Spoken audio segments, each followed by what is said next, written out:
have a picture of my mom and dad from the 1950s. They're out camping in the English countryside, and they're on their motorcycle and sidecar. Now, obviously, my mom and dad didn't make a lot of money. That's the only car they could afford. And in this picture, in the sidecar, my mom has a dog on her lap, and there's a tent on the pillion behind my dad on the motorcycle, and it's raining, but they're happy.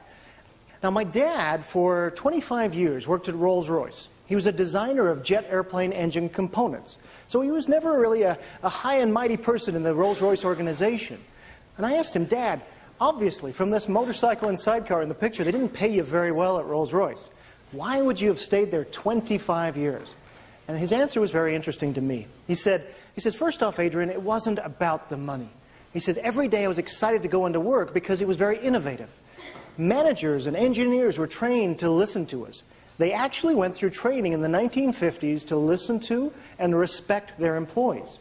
He says they were also taught to recognize us. If I added something to the drawing, my name would be added to the draft, which went up to senior leadership and to the client.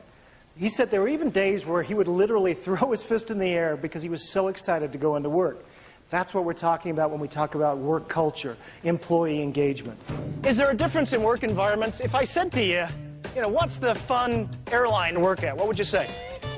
Southwest, yeah. Recently, the New York Times did a study where they showed that it is statistically harder to get hired as a $10 an hour baggage handler at Southwest than it is to be accepted into the Harvard School of Business.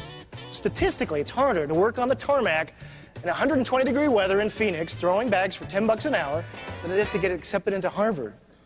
Chester and I were kind of joking, our kids are coming up to college age, and you can just imagine after high school, they say to us, well, Dad, I think I know what I want to do with my life. I want to go work for Southwest as a baggage handler. And you have to say, whoa, slow down, son. You may have set your sights too high. Apply to Harvard instead, because it's much easier to get in. That's the kind of environment that is so rare that people will stand in line to work.